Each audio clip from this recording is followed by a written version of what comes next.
সোনাইকে আনতে যাবো। আর মোটামুটি জিনিসপত্র গোছগাছ করে নিয়েছি। চলো।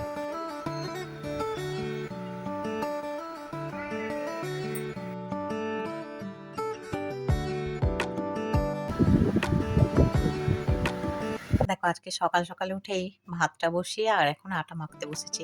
ওদিকে কিন্তু চা করাও হয়ে গেছে। এটা তো বসিয়েছি, তার সাথে কিন্তু মিক্সড সবজিটাও করে নিয়েছি। আর এদিকে বিছানায় বসে এখন একটু আটাটা মেখে নিচ্ছি, কারণ ওই যে সোনাইয়ের টিফিন দেবো, রুটি তরকারি আর সন্দেশ। সোনাইয়ের বাবাকেও তাই দেবো। আমি ভোরবেলায় যখন উঠেছি সাথে সাথে মেয়েও উঠে পড়েছে। এই যে দেখো সোনাইয়ের বাবার টিফিন পত্র সমস্ত কিছু গোছগাছ করে নিয়েছি, আর সোনাইয়েরও টিফিন গোছগাছ করে নিয়েছি। এখন সোনাই আর ওর বাবা দুজনেই রেডি হবে, খাবে দাবে, তারপরে স্কুলের উদ্দেশ্যে বেরোবে। সোনাইকে আজকে দেখো মিক্সড সবজি আর একটু ভাত নিয়ে নিয়েছি, এই সোনাইকে মেখে ঝুঁকে খাইয়ে দিব। আজকে সোনাইকে সকালে দিয়েছিলাম ছাতুর শরবত, আর সোনাইয়ের বাবাকেও তাই দিয়েছিলাম। আর বাবা ওদিকে বসে চা বিস্কিট খাচ্ছে, আর আমি এদিকে মেয়ের চুলটা বেঁধে দিচ্ছি। হ্যালো এভরিওয়ান, আমি তনিমা আবার একটা নতুন মিনি ব্লগ নিয়ে তোমাদের কাছে চলে এলাম। এই যে সকালবেলায় মেয়েকে খাইয়ে দিয়েছি একটু ভাত, পেঁপে আলু কুমড়ো ছোলা দিয়ে একটা মিক্সড সবজি। এই দিয়ে মেয়েকে খাইয়েটাই এক নিচে চুলটা বেঁধে দিচ্ছি। ও একা একা ড্রেসটা পরে নেয়। সোনার বাবা ওদিকে রেডি হয়ে গেছে প্রায়, আর ওদিকে খাবার দাবার সমস্ত কিছু গোছানো কমপ্লিট। মেয়েকে এখন স্কুলে পাঠিয়ে তারপরে আমি অন্যান্য কাজবাজগুলো করব। এই যে মেয়ের দেখো চুলটা বেঁধে দিলেই মোটামুটি হয়ে যায়। বাবার টিফিন আর সোনাইয়ের টিফিন সমস্ত কিছু গোছগাছ করে দিয়েছি। মেয়ে এখন পুরো রেডি। এরপরে সোনাই স্কুলে বেরিয়ে গিয়েছিল। তারপরে আমি দেখো এই যে আমার নিজের কাজকর্মগুলো করছিলাম। এই যে একটু ব্রাশ করে নিলাম, সকালে উঠে ব্রাশ করারও টাইম পাই না, জামা কাপড় ছেড়ে চোখে মুখে জল দিয়ে রান্নাটা আমাকে করে ফেলতে হয়। এখন এক বালতি কাচাকুচি করে নিয়ে চলে এসেছি ছাদে। এই দেখো কতগুলো জামা কাপড়।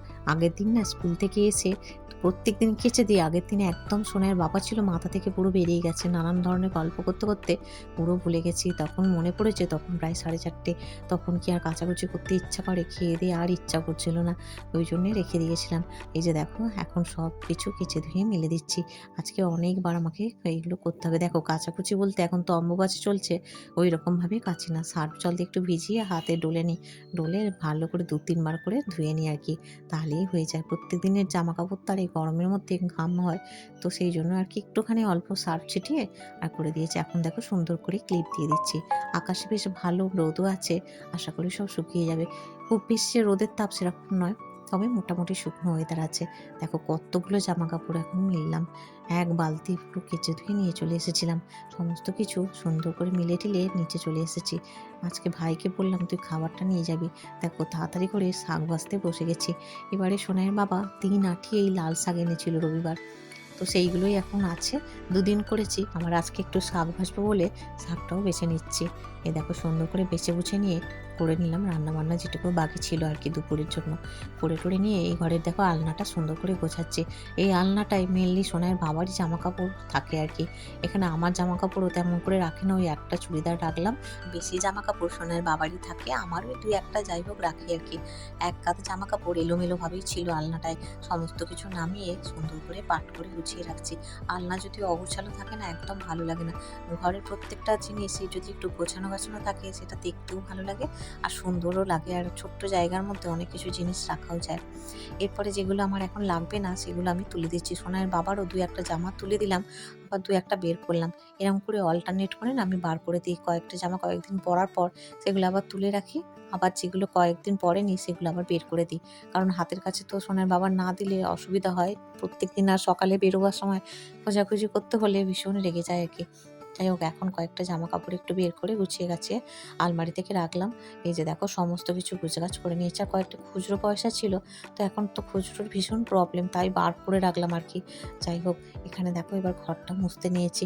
ডাস্টিং আগে করেই রেখেছিলাম, এখন এই যে সুন্দর করে মুছে নিচ্ছি। হাত দিয়ে মুছলে না এত সুন্দর ক্লিন হয়, তখন তোমার আর ইচ্ছা হবে না যে মপটা দিয়ে মুছি। এই যে সুন্দর করে মুখটা মুছেও নিলাম। এবার দেখো সেগুলো শুকনো হয়ে এসছে প্রায়, সেগুলো আমি তুলে এখানে রেখে দিলাম। সোনার বাবারই 2টো জামা একটু কেচে দিয়েছিলাম, কাঁচাই ছিল, একটু উজালা টুজালা দিয়ে দিলাম আর কি। আর যেগুলো অর্ধেক শুকিয়ে গেছে সেগুলো ভেতরেই রাখলাম। সোনাইকে আনতে যাবো, আর মোটামুটি জিনিসপত্র গোছগাছ করে নিয়েছি। চলো বেরোই তাহলে, দেরি করলে আর হবে না। হেঁটে যাচ্ছি আর কি।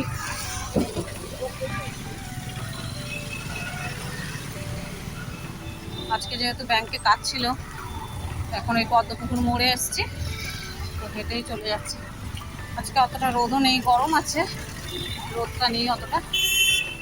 চলো তোমরা সাথে থাকো বলবে। কাজ টাজ মিটিয়ে নিয়েছি, এবার একটু হেঁটেই যাচ্ছি। তবে আমি প্রায় দিনই হেঁটে যেতাম, মানে মাঝে মাঝেই আর কি হেঁটে যেতাম। তবে বেশ কিছুদিন এই স্কুল খোলার পর থেকে হাঁটছি না, প্রচণ্ড গরমের জন্য। আজকে যেহেতু মেঘলা ওয়েদার, তাই হাঁটা শুরু করলাম। তো হেঁটে দেখো বেশি দূর নয়, ওই হেঁটে ১৫ মিনিটের মতো লাগে। মানে স্টেশন থেকে, বারুইপুর স্টেশন থেকে খাসমৌলিক ওই হেঁটে ১৫-২০ মিনিটের কাছাকাছি লাগে। গল্প করতে করতে অনেকটাই পৌঁছে গেছি। আর ২-৫ মিনিট গেলেই কিন্তু সোনাইয়ের স্কুলে পৌঁছে যাব। দেখো এই যে এখানে একটা চার্চ আছে, এই যে এটাকে বিশপ হাউস বলে আর কি। তো এই চার্চের কাছে এসে গেছি, তো এখান থেকে আর একটুখানি। তারপরে সোনাইকে নিয়ে বাড়ি ফিরেছি। সোনাইকে এসে দিয়েছি দেখো উচ্ছে ভাজা, এখানে লাল শাক ভাজা আর গাছের বেগুন ছিল ভাজা। তার সাথে কাঁচা পেঁয়াজ নিয়েছে, আর কোনো তরকারিপত্র নিল না। ওই দিয়েই ভাত খাবে। একে খেতে দিয়ে আমি চলে এসেছি ছাদে, কারণ জামা কাপড়গুলো সিঁড়িতে যে মেলে দিয়ে গেছিলাম ওই সিঁড়ি ঘরে আর কি, সেগুলো আবার রোদে দিয়ে দিই, হাওয়া বাতাসে অনেকটাই শুকনো হয়ে যাবে। আবার এখন যেগুলো কেচে কুচে নিয়েছি সোনাইকে স্কুল থেকে নিয়ে আসার পর, সেগুলো আবার সুন্দর করে এখানে মেলে দিলাম। জামা কাপড় মিলে দেওয়ার পর নিচে যাব আমি। নিচে গিয়ে আমি একটু খাওয়া দাওয়া করে নেবো দুপুরের আর কি। ও পাশানের জামা কাপড়গুলো শুকিয়ে গেছে। আজকের মিনি ব্লগটা বন্ধুরা এই পর্যন্তই রাখলাম।